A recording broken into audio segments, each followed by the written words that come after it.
Guys, news na. Sandali lang, open ko lang. Ayan, mga kaundingers. Dito na uli ako. Pasensya na kasi marami pang ginawa.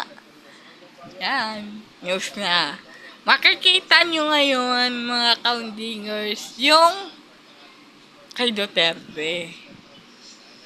It's already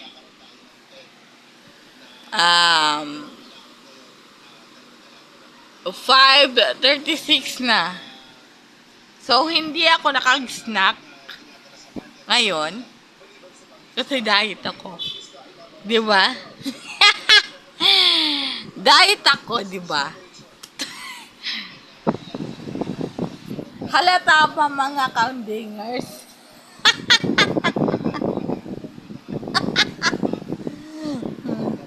Pasensya na, yung vlogger, nakakalurkay.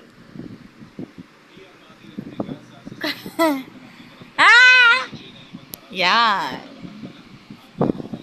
Makikita nyo ngayon yung kay Sara Duterte. At ini-immediate niya na fake news daw lahat. Ah! Yan, news na.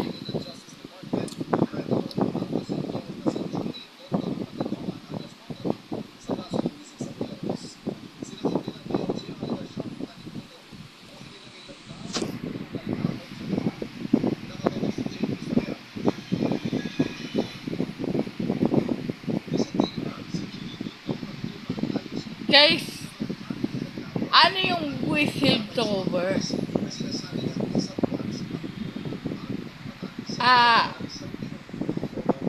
Ito kasi yung whistleblower na nagpas lang sa mga sabongero na nawawala. Guys, kayo, may pamilya ba kayong sabongero na pinatay?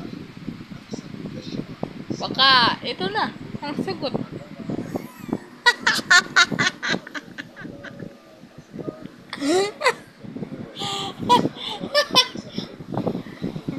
Hindi pala yan ang sagot, guys. Kilalanin niyo muna kung sino yung whistleblower na pinatay. Baka kasabwat kayo dyan.